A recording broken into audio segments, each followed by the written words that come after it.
these Walmart moves, these things are moving like penny stocks. It It is crazy. is. If we go to Yeah, it's out of whack. yeah, I mean, look at this. I'm going to share my screen here. I am in a new office or a temporary office today, so I don't have my full rig set up, so it may be a little wonky today. May not be able to share as much as usual. They're repairing some water damage that in my co-working space that I rent out. Man, yeah, look at Walmart. Boom, that's crazy. I It just is. It was like dormant, and then same with Apple. I know it was just it was like for since basically since April, since the little bit of recovery has just been in this channel and just it just blew out of it. That's insane, man. Um, and then of course Apple, the big news yesterday with they're doing $100 billion worth of domestic investment and factory jobs in Arizona. So that blew through all the resistance lines, man. I don't see how that's a buying a reason to buy when they say we're going to spend. I'd rather go try to find the companies they're going to give the money to. I don't see how the market reacts to companies saying we're going to do a massive capital expenditure. Stock goes up. That's I guess crazy. I guess you could argue that it's they're not going to draw the ire of the Trump administration now, so it's protected. I get from the tariff from more tariff damage, I guess. Speaking of tariffs, I saw the government raked in a record amount of dough. I know, dude. It's crazy. Um, He's either gonna use that to pay down the deficit or cut everybody but Jack a dividend check. yeah, right. And I mean, it's pretty crazy. People say that it doesn't, none of these tariffs work. It seems to be working. You know, it's like if tariffs don't work, why does everybody else do them? Which I think is what he did say that. I think it's true. Why if tariffs don't work, why do all these other countries do them? Um, you know, I don't know. What do you think about tariffs, Jack? Philosophically. Yeah, I'm not an economist, and I don't want to pretend to have an opinion about it. I will tell you this: when Liberation Day came, even though I didn't know about tariffs, nobody else did either, but I didn't see it as a reason for the market to have one of its biggest sell-offs of all time. And I was in there buying everything. They threw out the baby with the bathwater. I mean, even companies that didn't have anything to do with the tariff got sold. So I just think the word first scared everybody and no one knew what to do, but the market was totally wrong. And, now we're seeing the other side of it. So again, when he comes out and says the word tariff, I just don't know that it has the same impact with investors that it used to have. It's like you hear it so much now, and the market made new highs since Liberation Day. I don't have an opinion on a tariff. I Yeah. see America get back to being, without doubt, the strongest country. I don't know if a tariff we're going to be able to do that, but so far, he's brought in a record amount of money with tariffs. So doesn't seem to be the end of the world that everybody thought it was. But again, the economy is not the stock market, and I'm not an economist, and I would never pretend to be one. So I don't really, I know how tariffs work on the basic level, but it's part of a very complex economy we're in. You know as much as any economist. I studied econ in college. And Jack, you know as much as any economist. They don't know anything. Yeah. They're just They tea get it wrong. They get tea it league wrong. readers. Yeah. If you go back, and I don't like to look at the news headlines, but if you go back and look at all these economists, they say this tariff thing was going to throw us into a depression, a full-on Yeah. depression, leading into with a recession. Yeah. JP Morgan's been talking about a recession's coming. I can't remember when they weren't talking about a recession coming. It's just it's not happening, right? It's what everything in the headlines they're talking about. It doesn't happen. It's not Well, happening. it's like the sports gambling. It's like the sports gambling strategy, right? like the guys who sell sports gambling products, they'll take both sides. And so then whichever whichever one wins, that's what they'll say. Like you know, we called Cam Johnson, throwing, 50 yard whatever. Or we said he's going to get intercepted 3 times. So it's like they just play both sides. The JPM says, it's going to be a recession. There's going to be a tariffs or a tailwind for the economy. It's like, whoa, they're right regardless. They're bookmakers. You remember Yeah. Trading Places when Mortimer and the other guy tried to explain to Eddie Murphy what they did, trading orange juice commodities, and he says, "Oh, y'all are bookies." Yeah, exactly, man. That's what they are. I was reading this, or I was listening to this podcast by this guy. He's like, I think his last name is Werner. He's German, so I guess it's Werner. He's an economist. He wrote this book called Princes of the Yen, um, which is pretty interesting. And it was all about, I'm going to read it, but I was listening to this podcast, and it's basically about how, uh, there's different economic theories about what banks are, but what nobody will until he did it. He did this. He's been the one of the sole voices saying this, that they're not financial intermediaries, right? They're not like middlemen. They actually banks create money, rather than just arbitrage it, right? So just to the econ point we were talking about, it's a pretty interesting theory. I want to read more about it, but yeah, econ is I guess the point is of that is we are talking about economists. It's like, you know, it's not really a science, right? There's no like hard prescriptions about what works for economics. It's very human driven, just like political sciences. So kind of That's not why they always talk about the death of the American consumer, and it never happens, right? They talk right. about credit cards tapped out, people more behind on bank auto loans than ever before, but it just keeps chugging along. So, I tune out all the nonsense and the noise, and I think really the market will tell you everything you want to know just looking at it. You don't need to read anything anymore. Yeah, I mean, read too much. Who cares, right? I will say, what's up, Kane? Also, how you doing? How's it going? Kane, Good. you read the headlines, Kane, follow the news or tune it out. No, no, I generally am very late to hearing news if I hear about it at all. Yeah. Yeah. Makes your life simpler, right? You can't use news to find it in a trade. You have to use Definitely not. Yeah. yeah. This is talking about not using news to find a trade. Obviously, Jack, you've been loving IBIT for a while. It is jumping up today. I wonder if it's on the back of this news. So alternative assets like cryptocurrencies and private equities are now going to be allowed in 401ks. This is pretty interesting. Bad idea, but You're about to say, good idea, bad idea. What do you think? oh, the Well, the 401k needs liquidity. It's these private equity deals. That's not for 401ks. That's for if you got, let's say, $10 million and you want to take a million and do private equity. That's one thing. But for a guy that's busting his hump and getting a salary and putting it in a 401k, you don't want to see that thing disappear when you need it, right? Just they're allowing too much risk in Yeah.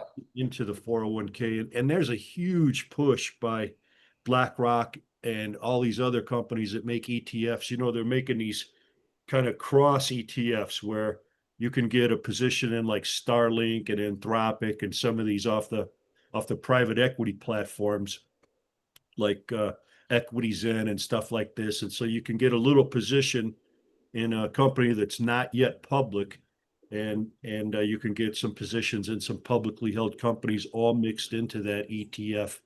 And it's a great product, but it's not for everybody. And products for 401ks, that's like widow and orphan type stuff. You want low risk in there. You don't want to try to get rich quick investment in a 401k. That's not the purpose of that. Yeah, what was the last drawdown on Bitcoin? It was a lot. What percentage? A huge amount. Well, the private equity thing, what if it doesn't come? I know tons of my friends and myself included in some of these things. And the deal is we always talk about it, This is either gonna be a 10 bagger in 5 or 10 years, or it's gonna be nothing. And I'm cool with that. You know, the same way I trade options is I'm willing to lose 100% of what I put into private equity and not cry about it. But Right. again, that's not for a 401k, you know? Yeah, the No. problem with that is the liquidity, as you mentioned at the very beginning, is, it's locked up for until it actually, either fails or is successful. So Yeah. in an options trade, you can get a 10 bagger in maybe a week or two, possibly, or a month, and it's fine. I know my outcome in a short time frame, but if I have to wait a decade to find out, that's not for a 401k. I know. Yeah, these guys just asked me about that. We're looking at this company. Fascinating, fascinating product. Unbelievable product. And they've done a couple rounds of financing, but they're talking about being a 10 bagger and Jack, put in 100 grand, blah, blah, blah. There's no way. I don't, I could probably do that in equities in 10 years. I don't want to have it be all or nothing. And that's what those things are. And that's why it's just bad for the 401k guy, but it's great news for the ETF companies like BlackRock that want to push these private equity ETFs into the 401k. Yeah. Crazy. Yeah. And Um, if it gains traction, then all you're doing is draining liquidity or money out of other assets like the stock market. So I don't see it being a good thing. I'll tell you the good thing in private equity is if you go into one of those platforms like Equities In or some of these others, you got to know that there'd be a guy that got into a deal and now he's getting a divorce or something. He wants his money out and it's illiquid, and you can lowball these guys crazy and possibly get their position for pennies on the dollar. That's the only play that I would be involved in private equity is provide a little liquidity to a guy that wants out really bad for whatever reason. yeah. That would be, Distressed investor almost. yeah. And then I'm stuck with the illiquid thing. So even if I got a good deal on it, I can't get out myself. So that I gave up on trying to lowball these guys out of their deals. Yeah, it's I know some I guess a little different than private equity. I know some dudes who run some venture-backed place companies, and I don't know. Yeah, that's the other thing. Whenever a private equity firm comes in and takes a business, they ruin it. They're Yeah. looking at the accountants are calling the shots. And, I saw it in a veterinary practice that my sister was in. Private equity company came in, took five of them, took five different locations and just ruined it for the customer, for the vet. Just totally. It's whenever you hear private equity coming in to take over a small business, whether it's a fly shop or a bunch of fly shops or a bunch of veterinary centers, HVAC, that's a big thing on FinTwit and it's a big, FinTwitter. So people talking about all these HVAC companies being bought up by the private equity, and they jack up the prices and they try and get you on these, like, instead of fixing your machines, they'll try and give you a new one. yeah. They get commissioned on the sales of the new ones rather than just, being incentivized to fix, your AC unit. Yeah. Yeah, it's crazy. There were a couple of years ago, a private equity firm came into Colorado and bought up all these independent mom and pop fly shops. And the guides were happy about it because they finally got health insurance. But the first thing they did was jack up the price of a guided float trip or a wade trip and all the products and made it hell on the employees. And yeah, every time I hear about it, I've never heard a good success story where private equity came in and did Dude, what really a great job. fly shops? Who would think that they would be going into fly shops, man? Everything. These guys I talk to, they get into the craziest stuff. I can't even believe it. And they always think they're better businessmen than the guy that's been actually running a thing for 30 years. So it's just a lot of conflict with that. But they'll find any little niche in business. Yeah, when they came in and did the fly shop thing, uh, at first I was like, man, I should have been in on that deal. Then after I saw how they were running, I was like, I'm so glad I didn't get in on that deal. Yeah, well, what they basically try and they basically try and cut they cut the employees, they up the costs, and then they don't they try and, like, sell it 10, sets 5 years down the line again. So it's just they're basically trying to get that juice the numbers as much as they can, destroy the core of the business, and then just get like a nice little payday down the road. Jack up the debt on the thing and then get Yep. out. Yeah. Yeah. But hey, let's talk about a money-making opportunity for these people right now, and maybe one that's hiding in the options market, Kane. All right, sounds good. Sounds good to me. Is there any one in particular you want to look at, or is I it? think we ought to start off with McDonald's. I saw somebody wanted to know about good old Mickey D's. Yeah, I want to come back to this MSTR trade. I think this could be a good little debit spread to set up because it got some good breakout over some Fibonacci resistance plus volume Okay, profile. But let's start there. well, so so again, this is uh, uh it's driven on the news, not really, but I mean it's driven on the technical chart. You can see here I've plotted things out, but also I mean if we are talking about cryptocurrencies going into broad-based adoption in your 401k. Actually, everybody in the chat, let me know. Would you want crypto in your 401k? Let us know. I'm curious what you guys think. But anyways, so MSTR, pretty big drop after earnings, though they were decent, but the forward guidance was sort of poor. We do have a little breakover here, the Fibonacci line here. We're peaking above the 50 again on the price action.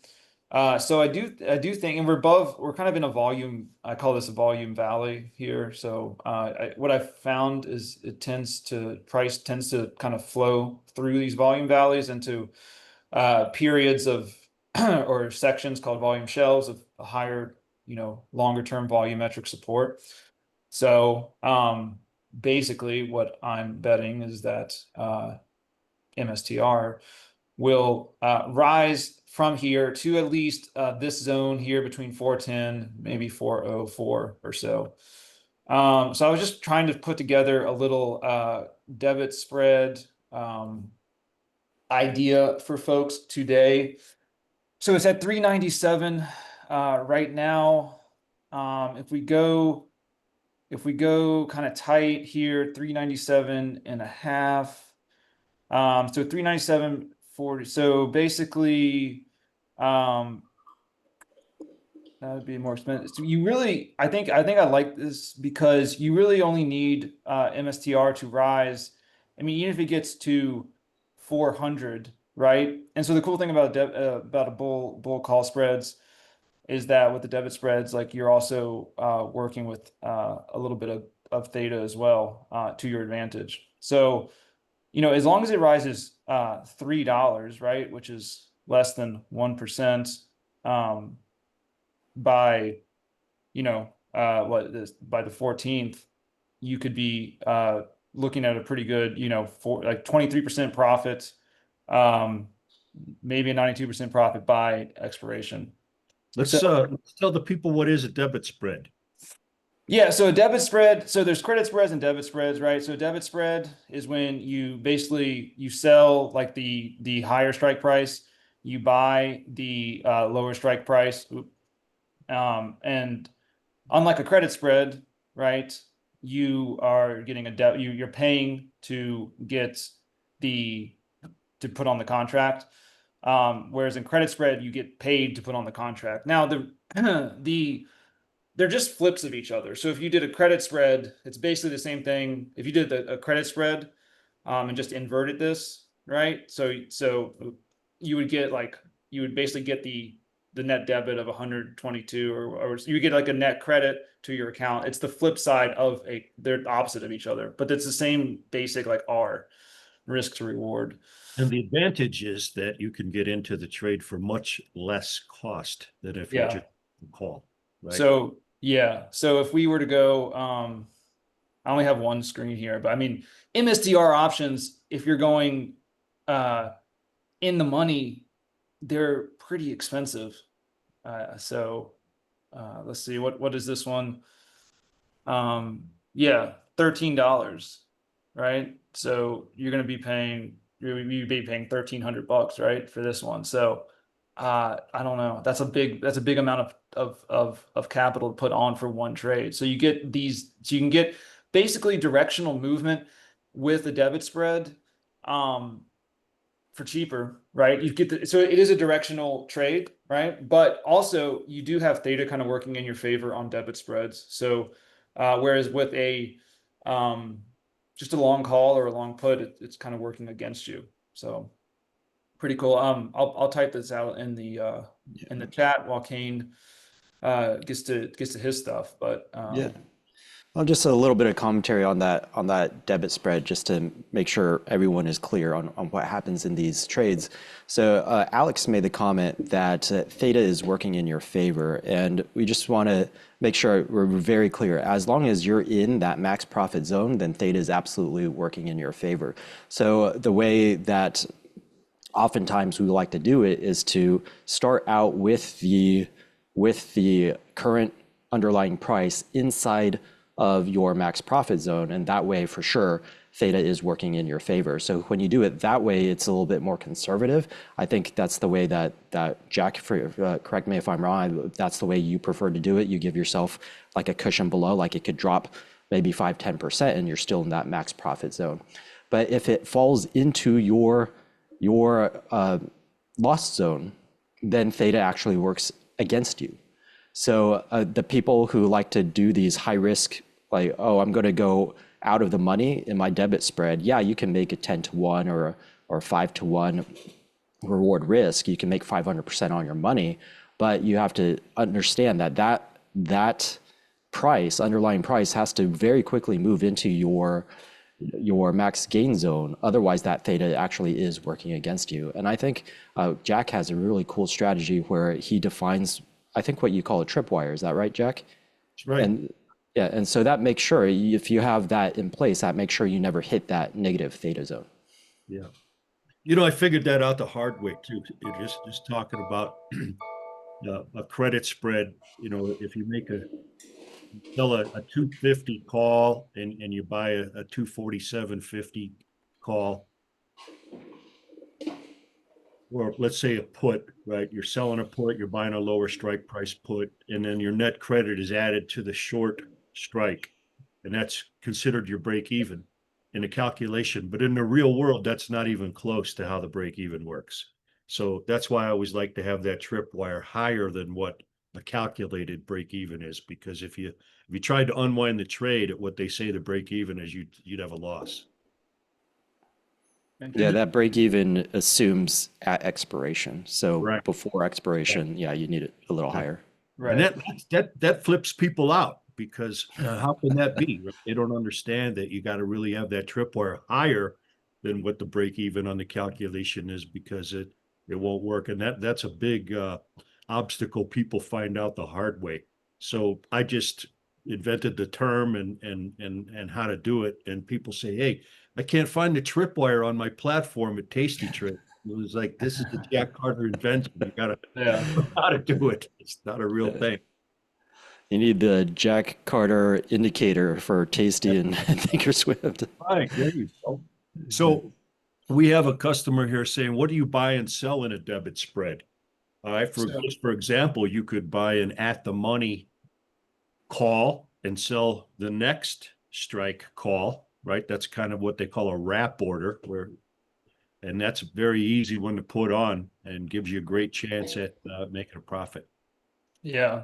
I mean, so see, like this, even just while we've been looking at this spread, MSTR's jumped by $2, almost 3. So now we'd have to basically move it up another notch here. Pretty much the same payout diagram, but we'd want to basically, wrap it between 400 and 397, which is these are the closest strike prices, $2.50. So yeah. And But that's again, that would only be predicated on a stock that's in a trend. You never would want to try to apply a debit spread when you're looking for a pullback or a retracement. right. It just gets slapped around. You got to have that trend, or it won't work, right? You're just taking way too much risk if you're trying to pick a bottom and then put a spread on. Just go with one that's in a trend. That's always your way out. Yeah. Yeah, I mean they are directional, so you do need to nail the trend right. Because like you can lose. The cool thing is again, you get basically you get discounted contract prices because the sold one and the buy one they eat into each other, so it's cheaper. And then like Jack was, so the cool thing is too, like, and I don't know where you go, how you structure or how close to the money you go with these, but I mean, would this be one that you would trade, Jack? Like the four, if we're at 400, well, now we're at 400. We were at 399, but 400, 397.5 for this debit spread. No, I would buy the 400 and then sell the next higher strike. Okay. I don't know, Kane, how would you do it? Yeah, yeah, 400 and sell the 402.50. You get into the trade so cheap that way, but Yeah, I think that's a good way. It gives you a good reward risk. It's roughly 1-to-1, so roughly 100% profit potential in it. So basically, what we're saying is we're really counting on the direction that we picked the direction correctly, which is why Jack said we want that trend because that makes it more likely that we picked the direction correct. and the stock, if the stock moves just a little bit, that spread is going to really pay off. That's why people like them. Right. Yeah, I mean, especially if you hold it basically into, if you were to hold it to close to expiration, you can I have. always like to, whenever I find somebody that's a famous trader or a really great trader, I always like to ask them, what is your favorite strategy? And Tony Saliba from True Market Wizards, we got a chance to work with him in this elite trading club we had years ago here with Tom Busby and a couple other guys. And if you look up Tony Saliba, he is the options guy. He's on the board of directors of the CBOE, the whole 9 yards. And he always would tell me that his favorite strategy was the debit spread and how he liked to put on these debit spreads in like groups of three, like three, 9, whatever, so that he could sell the first batch when he was up 20, 25% or whatever, sell the second batch when he was up 50%, and then hang on to that third piece just to try to hit max profit. And again, the entire thing is predicated on the underlying stock, right? That's always the most important part of any option trade. But Yeah.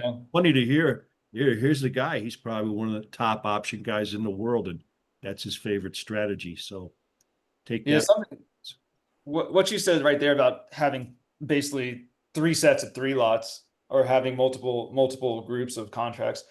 For people, I think sometimes trading is easier when you have more than one contract, right? Because you can do, so if you have one contract, I feel like psychologically, and let me know in the chat if you've ever experienced this, you have one contract and you're up 15%, and you're wondering, well, I kind of want 20. You always want more. You're 20, 25%. And then you're like, well, I can't lock in this 15. I'm going to go for 25 because I only have one contract. So then you end up actually losing on the trade. Maybe it goes down. Maybe you get 10%.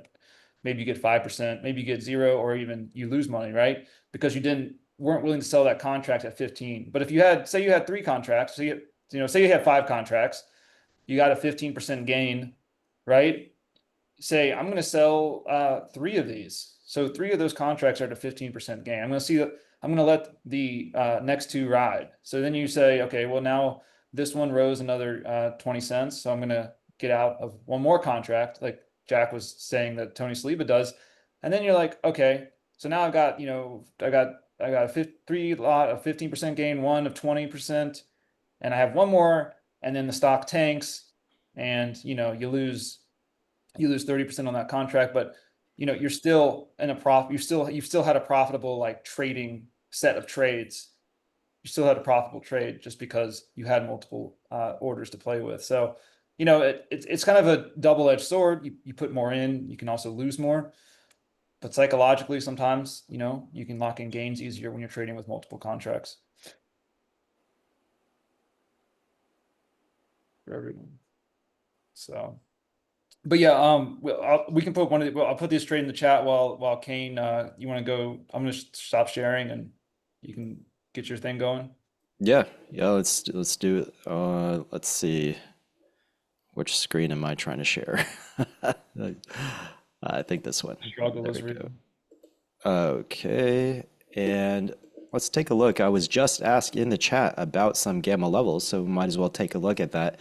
So anyone who doesn't understand what gamma levels are, the basically the market maker of the options, they are what we call an involuntary portfolio. So basically or a non-discretionary portfolio. So their positions are forced upon them. And that's very rare. It's not often that positions are forced upon you. And we never see that in retail. We always have the choice of what positions we want. But the market maker is different. Someone comes in and says, I want to buy 1,000 contracts. You've got to sell 1,000 contracts if they come in at your ask. So their positions are not decided, and therefore they have to manage their risk very carefully. They can't do what we just said and say, hey, we're in a good trend. Let's put on this position.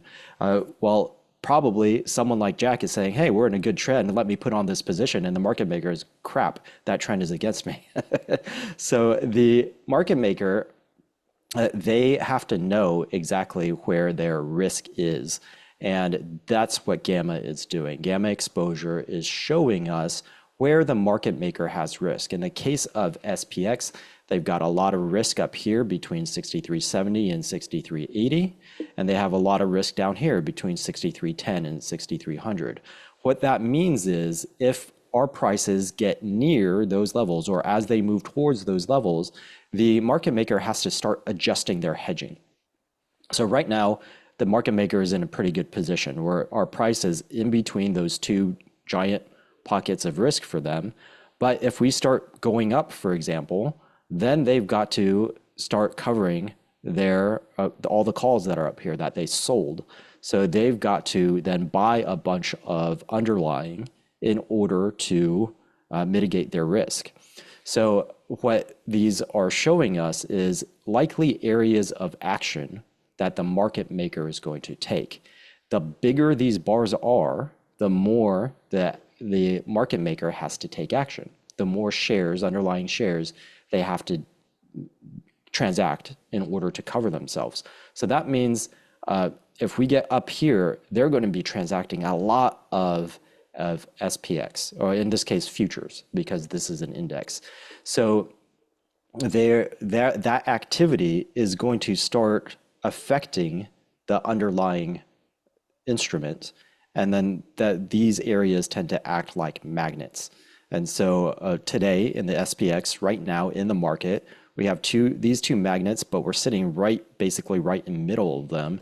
And if we take a look at SPY, and a lot of times we think the picture for SPY should look the same as SPX, and oftentimes they do, but sometimes they don't because there's a lot of speculation in SPY. There's a lot of retail traders trading SPY. There's not a lot of retail traders trading SPX. Plus the SPX involves the futures market. So there's even less retail traders over there. So there's a lot more speculation going on in SPY. In this case, we do see a similar type of structure in the SPX or SPY versus SPX, where we got this split. A lot of exposure down here at 630 and up here at 635, although 634 is pretty close to that, and 631 is reasonably close to that as well. And what that tells me right now is that the market is near 632. Is that right? It's probably going to be 631.75. Yeah. So yeah, it's probably somewhat stuck over here. And so until there's some sort of momentum drive, either upwards or downwards, well, downwards, there's not too much room. So if it goes down, it'll probably get stuck around 630 or bounce from there. And then 635, if it manages to bounce and go all the way up, 635 is a likely ceiling as well. Sometimes we see a single spike like this, except it's over here on the net gamma exposure, and that there's a good chance that'll pin there. But today we're seeing broad spectrum gamma exposure, so a lot of chop. And if we look technically at the SPY, that's probably what most of us would have said that that is likely anyways. So I think you guys saw, was it Chris yesterday, talk about these levels right here. These are the same levels that I identified on the chart. We're probably chopping sideways around here until we get some real momentum in this market. And you guys might be going, hey, Apple and whatnot, all these tariff talk, we've gotten a lot of momentum, and not really. We've gotten momentum in a very specific stock and a very specifically the mags, but not really broad market. And so I think we're still kind of stuck chopping sideways. And just to kind of tease, we are working on software. People ask me all the time, can I get this?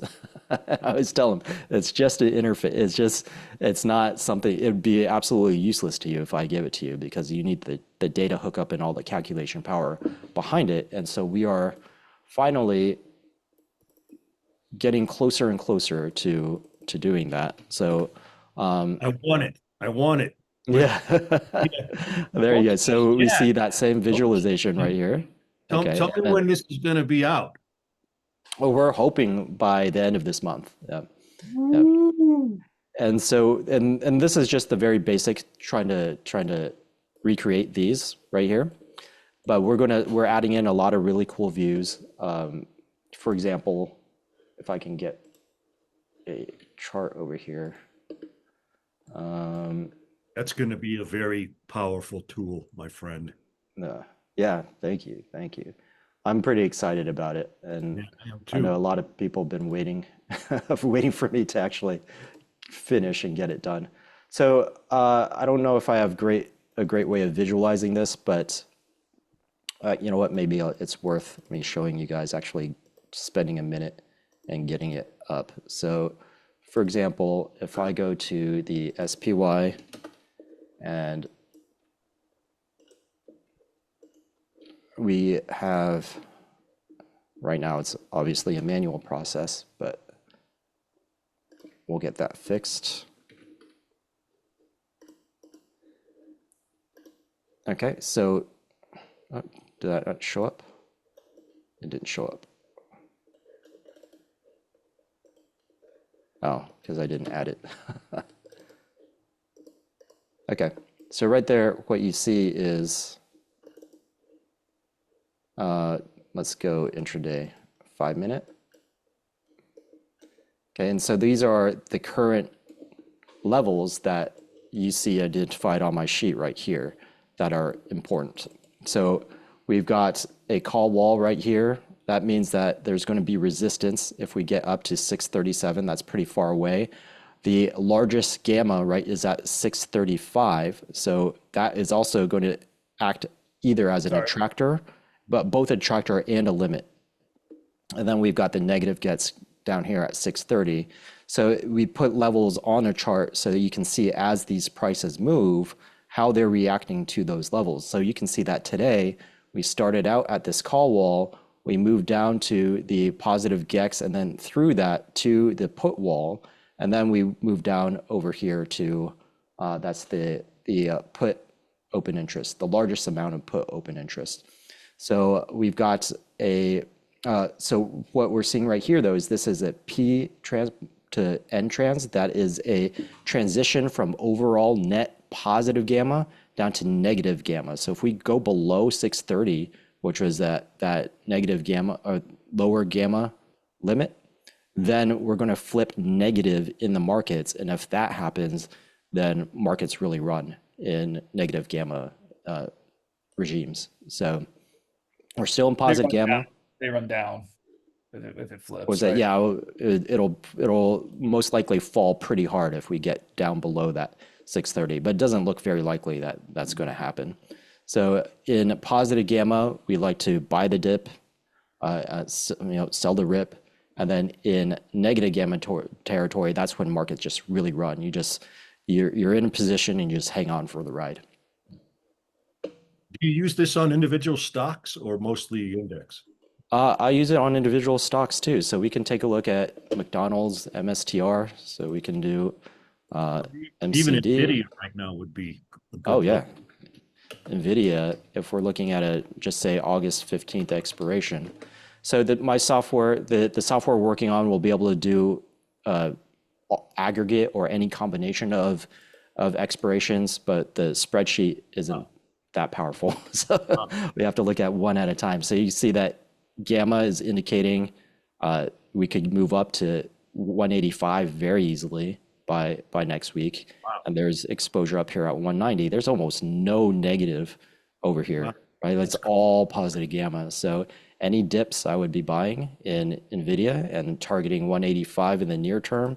If you want to go to the, is it 18th? What's the 19th? 19. Is that the right? And this is a difficult stock for any market maker because the goal of a market maker, their job is to provide liquidity. They don't care if the stock goes up or down. They make the most money when a stock or an option sits at one price that yields the most value. And the reason is a lot of them cannot have a position, right? They got to do a net capital computation at the end of every day. If they're out of whack, the whole firm could get shut down. So they're very adverse to being long or short, and they try to stay flat. And that's why they'll get real active to try to stay flat and not have a long or short position at the end of the day. That's right. Yeah. And so that's why they're hedging at all these levels. So they'll be hedging a lot at 185, 190, and then down at 160 as well as we move into September, that September expiration. So even though this is positive gamma, it will still act as a support level, actually, but based on where we are in the price.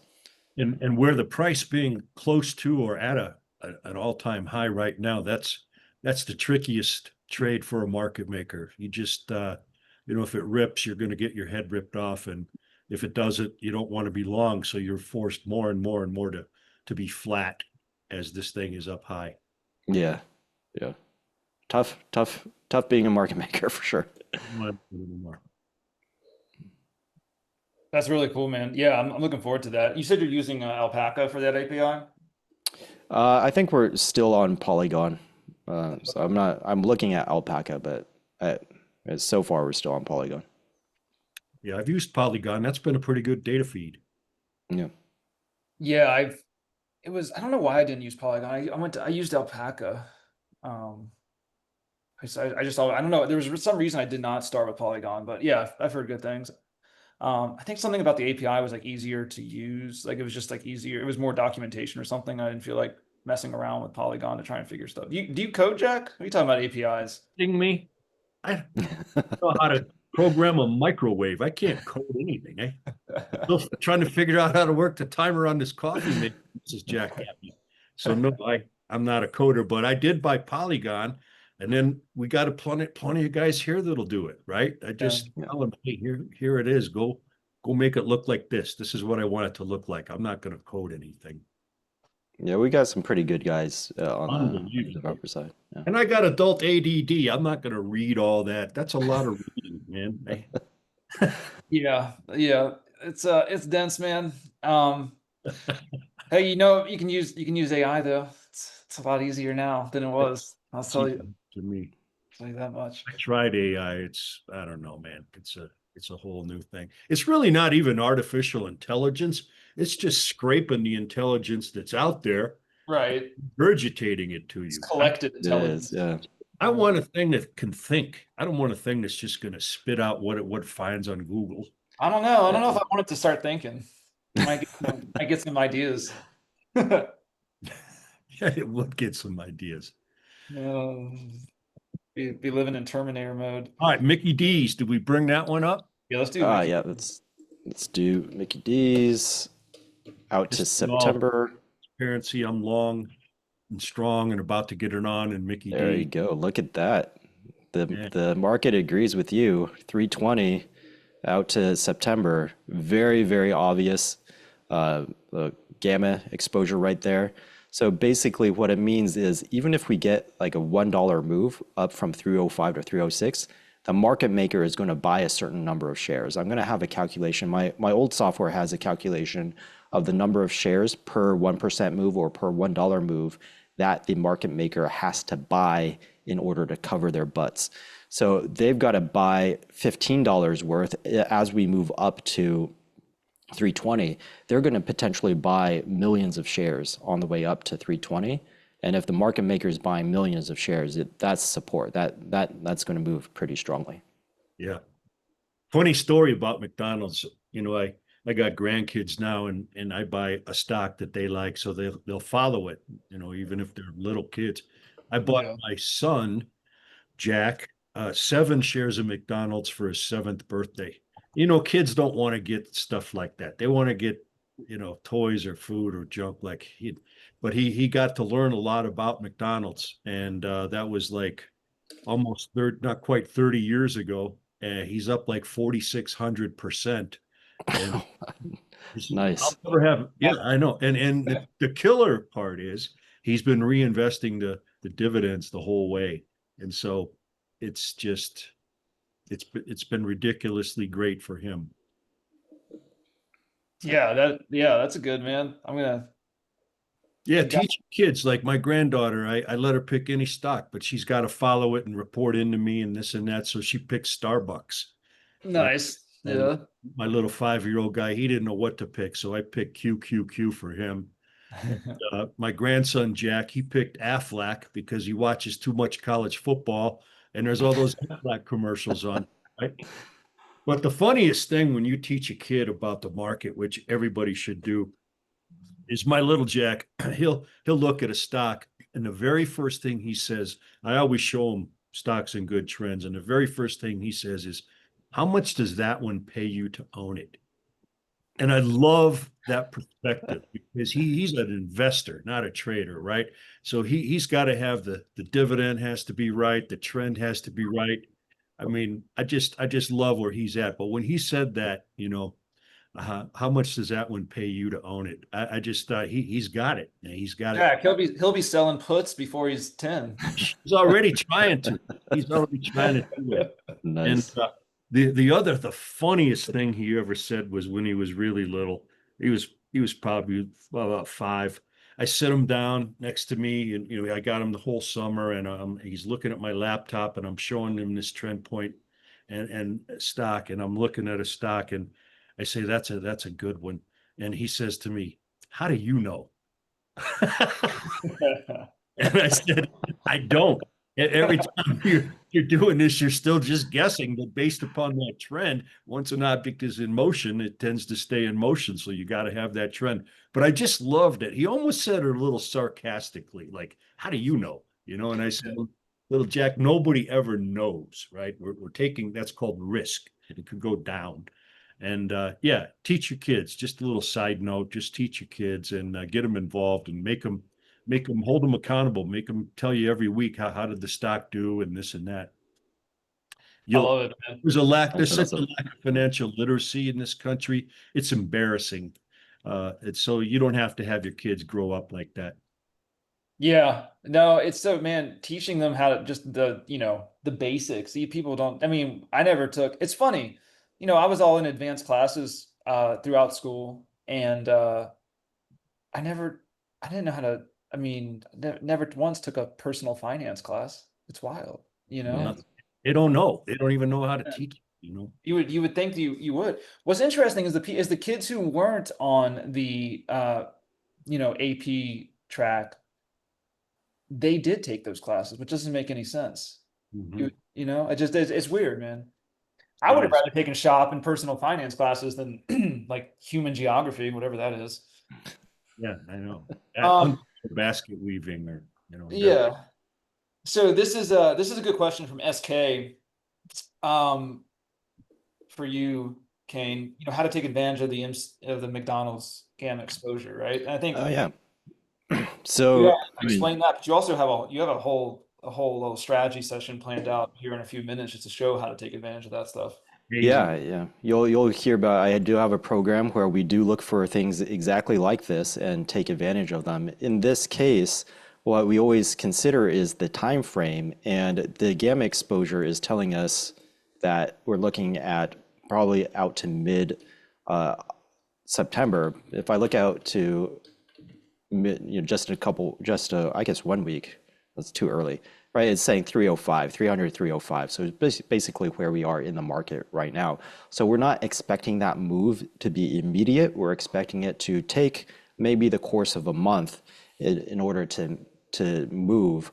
So that means for me, it's probably not the best to buy an individual call on this, because if you're going to buy a call, you want it to move very quickly to overcome that time decay and that option premium that you're paying for it.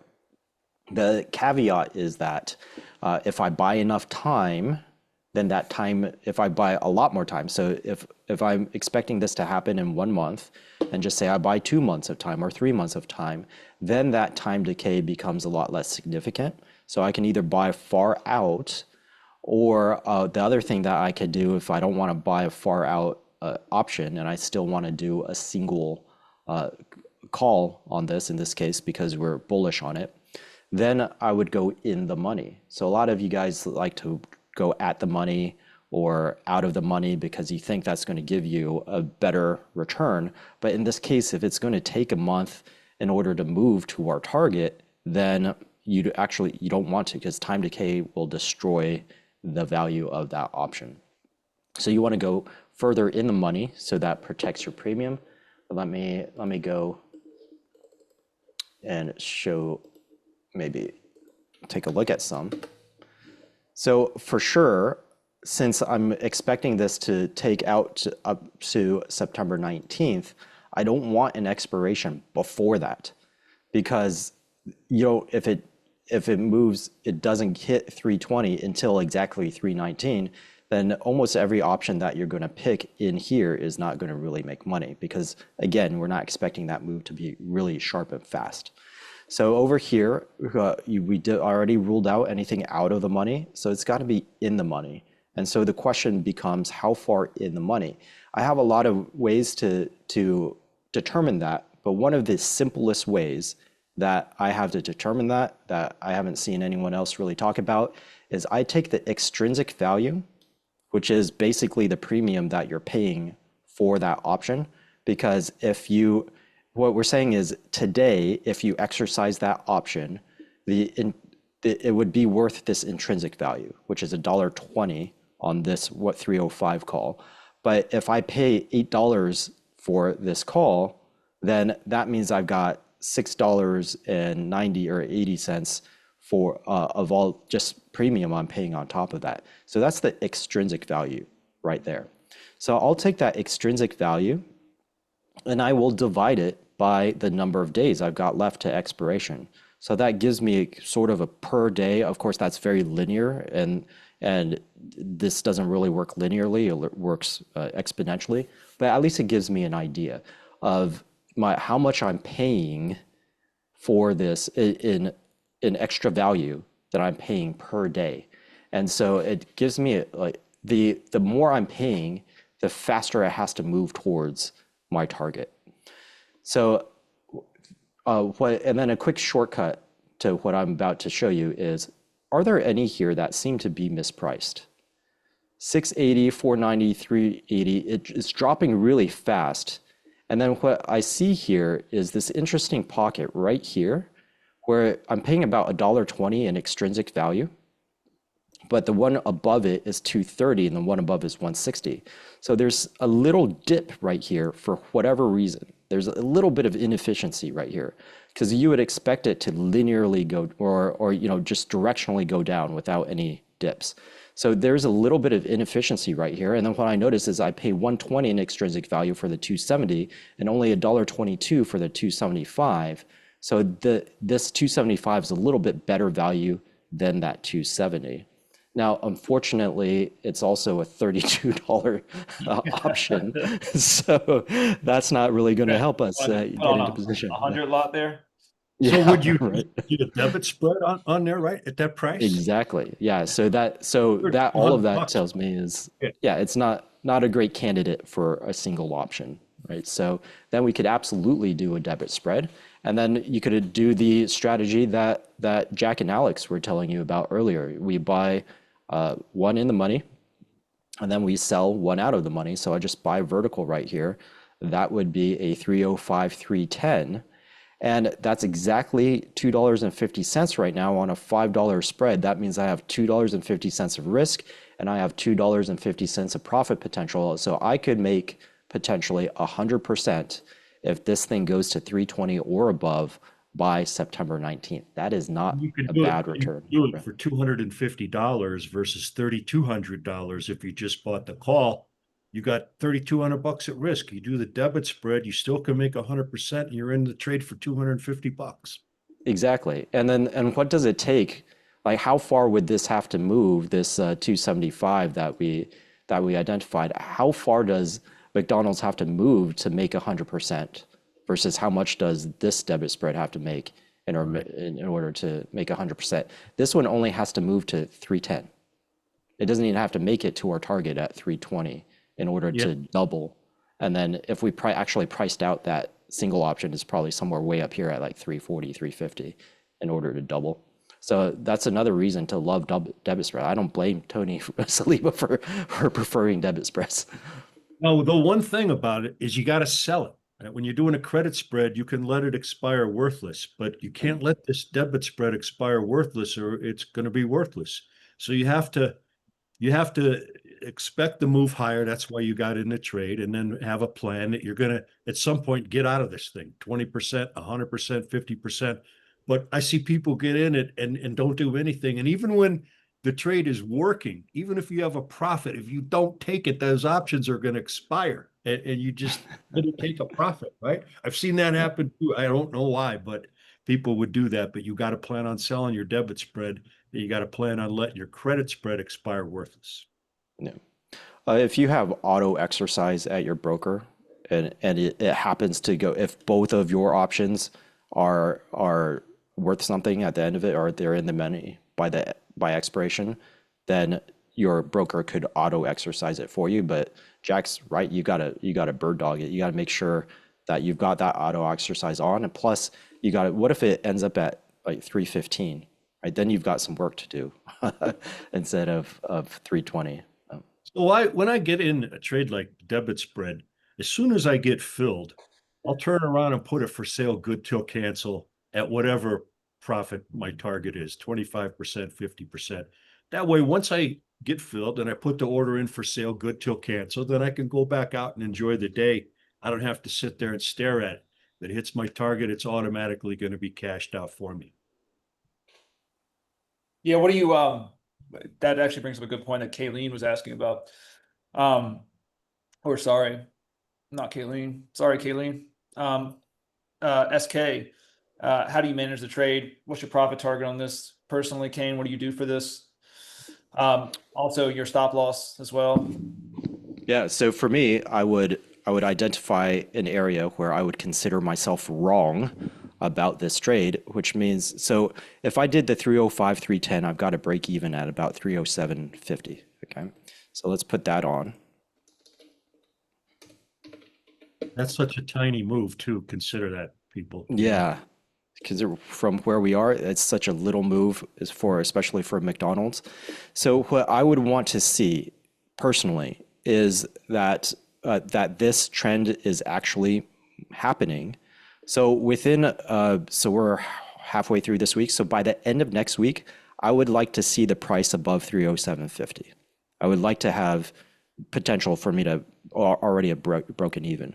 If it's putzing around here, just going back and forth and chopping like this, or falls down below that MA 200, then I know I'm wrong and I'm just going to get out of that trade. So after that week and a half, if it's up above 307.50, then 307.50 becomes my line. Or Jack, we could create a tripwire, a la Jack style, and say, okay, a little bit above 307.50, it's got to stay above there in order for me to stay inside of this position. The longer it stays above there, the better, because that's profit. Remember, debit spreads, they mostly make profit on the passage of time. So you're not going to be able to make, even if this thing shoots up to 320 or 310, which is my max gain zone. If it shoots up there tomorrow, I'm still not going to make my full profit potential. I still need the passage of time in order to help me get there. Excuse me. So what I want to see is staying above that break-even zone all the way up until expiration. Then we could adopt those principles that were very good. If I make 25%, I'm out with a portion. If I make 50%, I'm out with a portion. And then I can hang on all the way to expiration to see if I can make that 100% at the end of expiration. And then do I have auto exercise at my broker? If I do, then we're above 310. Remember, 310 is the one that I sold. So I'm going to do that one in green. Okay. Okay. So as long as we're above 310 at expiration, then and I have auto exercise, then I could just leave it alone and let the broker deal with it. Otherwise, I'm going to want to go in and sell that last tranche that I had that I was hanging on to. Beautiful. Beautiful. Well, I think this was a really, really helpful. I think to bring it all together, how do you use these trades? How do you use the gamma exposure levels in a systematic format, that people can follow along with? Yeah. So first, find a stock that you like. It always starts with that. Right? Find a strong stock that you like, that is trending, that fits your personal criteria for moving upwards. The gamma exposure will confirm that that number one, that positions in, well, mostly Wall Street, because they're the ones that have enough money to give the market maker exposure, assuming that you're doing a large cap stock like McDonald's. So that exposure is coming from predominantly the institutions. So that's going to confirm that in the time frame that I'm looking at, that Wall Street actually agrees with me, and they have positioned themselves in a way that would force the market maker to accelerate that movement towards the target price that I'm looking at as we get closer to that price. So then I have Wall Street on my side and I have the market maker on my side. So now that my probabilities are even higher, and I have a profit target. They're telling me exactly where they think it's going to go. It could shoot through that. We see that sometimes, but I know I've got this minimum profit target at 320 right here. Once I've done that, then I have the premise of what I call your trade idea and your timing. I know the time is ripe right now because we're well positioned. And so now I just have to decide on my execution. My execution is, do I go a long call? Do I do a debit spread? Do I do a butterfly? How do I want to take advantage of this? And we went through some criteria of how you might figure out how you want to take advantage of this. Of course, if you're in my service, I do that work for you and I tell you exactly how I think the best way to take advantage of it is. And then once you do that, all that's left is the management. So generally, the management is pretty easy because you've got Wall Street on your side and you've got the market maker on your side. So you just sit there and watch the price go up to at least 320, and then you're kind of done. So if you're in a debit spread, you could wait because time at that point is definitely on your side. Remember, we said if you're in your max profit zone, time is on your side. And the likelihood of it dropping all the way back down to 310, which was the call that we sold in this strike, is probably pretty low at that time. So you could hang on. But otherwise, if you're in a call, that time is working against you, then you just take your profits at 320, unless you saw a lot of potential for it to keep on moving, or we saw this gamma exposure shift upwards again to say 330 or 340. I love it, man. And there's no better way to learn this, folks, than listening to Kane, following along with the trades he takes, and seeing what you can do in your own portfolio potentially. So let's show them how to do all that. Should we get into it? Yeah, it sounds good. I think it's the perfect time. Yeah. So what we're going to do today is I literally just explained all of this with Roger in Roger's VIP room yesterday. So rather than repeat all of that, we're going to have that recording so that you can see myself and Roger going through this step-by-step process and why it's so powerful. Awesome. Thank you so much, Kane. And they're going to enjoy this. I know they will. Yeah. All right, I'll get it pulled up. We'll be good to go.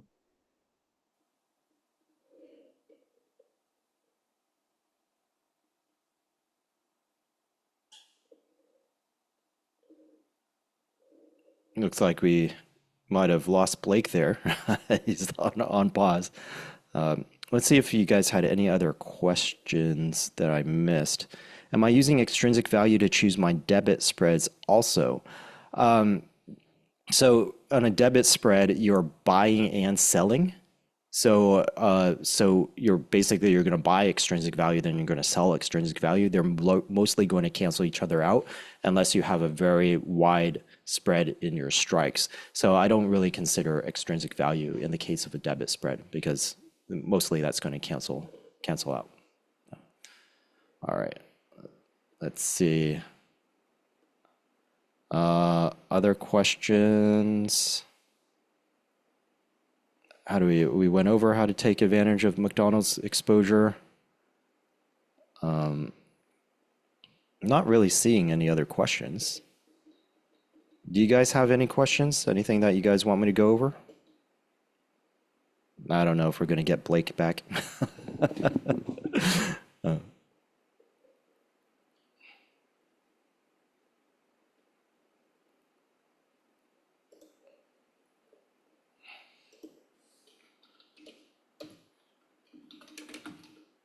Yeah, Blake lost internet.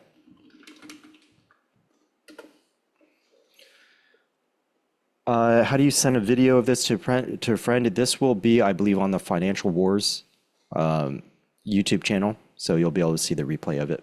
Yeah. Okay. All right, Kay. Have a great meeting. Do I ever trade Tesla? Let's take a look at Tesla. Yeah, I do trade Tesla, not super often, but why not? Let's take a look at Tesla. There's a lot of chop right here. What I am noticing, the first thing that hit my eyeballs was this.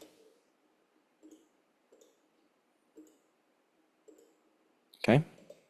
So we are consolidating and getting narrower and narrower. At some point, we are going to break out of this, but also all of our moving averages are consolidating right here. So that just indicating very sideways movement with a lower and lower range. That means it's getting ready to break out either to the upside or to the downside. So is this something that, since the technicals aren't really giving us a direction, we can try to see if Wall Street has a direction. And let's see if I am it does. back. Oh, there you are. Awesome. I was Yeah. just going to show them a little bit of Tesla, and just give me a couple minutes. Or maybe I'll give you a couple minutes to Yeah. get back up and running. So, and we see here that on Tesla, Wall Street is also a little bit split. So positive gamma overall, but we've got some concentration here at 350 and at 290. So basically, they're not sure. They're expecting it to bounce back and forth as well. And so what kind of trade could we take advantage of that? That's a non-directional sideways trade. And so by utilizing both our technicals and our gamma exposure, that gives us a good idea of where the limits of that might be. So 290, 350, let's see what the technicals, whether or not that lines up with technicals. So if I do 290, oops, that's not what I wanted. I want a horizontal line. So if I do 290, and then was it 350? I think it was. Yeah, 350. Okay, so that's a pretty large range. I mean, the technicals suggest that it'll squeeze smaller, and this is all the way out to September 19th. Okay, so the market is saying, hey, probably between these two levels, which is a very safe, because look, it reacted down here quite a few times, and up here, yeah, poked up a couple of times, but since then it's stayed very inside of this. So if you wanted a safe range, then yeah, you could do, for example, an iron condor on this, or you could do a butterfly on this. And If we did a butterfly, remember that these spread trades, most of them, they make money on time. So if I go all the way out to September 19th, then I'm going to make money very slowly as this thing chops around. And I'd rather make money faster. So I would bring this closer. I'd say, hey, maybe a 1 week trade, and then I'll do another 1 week trade, and then another 1 week trade, depending on if I can get paid well enough. If I don't get paid well enough, then maybe I'll just do 2 week trades all the way out to September 19th. Okay. So that's what that would look like. So let's see what we could get paid on a 350, 290 Iron Condor. I don't think we'll get paid that much, but we'll find out. And so it might be better for me to either narrow the range to that triangle cone, or I could use a butterfly to try to improve that. So if I did a 290, not out to September, let's do out to, well, let's try 1 week.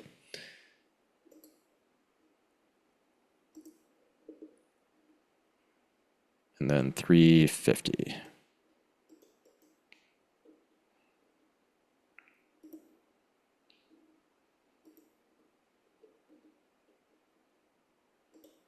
There you go, 29-cent credit on a 22 fade. That's not enough. That's not nearly enough. So we would move this in. So let's try a butterfly. So we're at 320 right now. So let's bring these cells down to 320. The sell call and the sell put down to 320.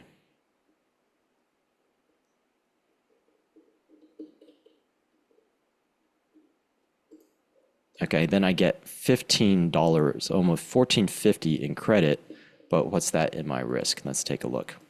It's actually not going to be too much. This is going to be probably pretty lucrative.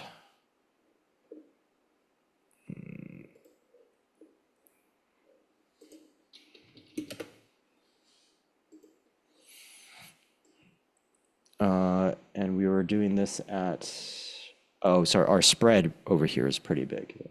287.5.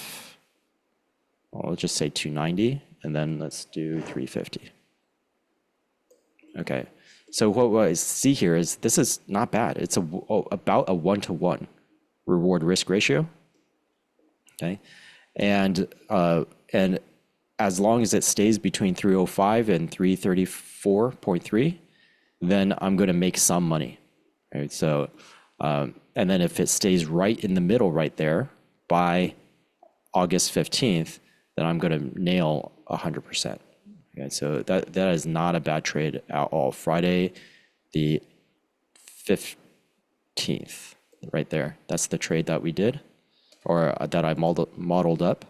Okay, so if it stays choppy over here, and it looks reasonably good chance that it'll do it. If we're not expecting it to break out in the next week, then that's a 1-to-1 reward risk ratio and a very wide break-even range. So you'll make at least some money as long as it stays between that very close to 290 and 350. It was, 305 and 335.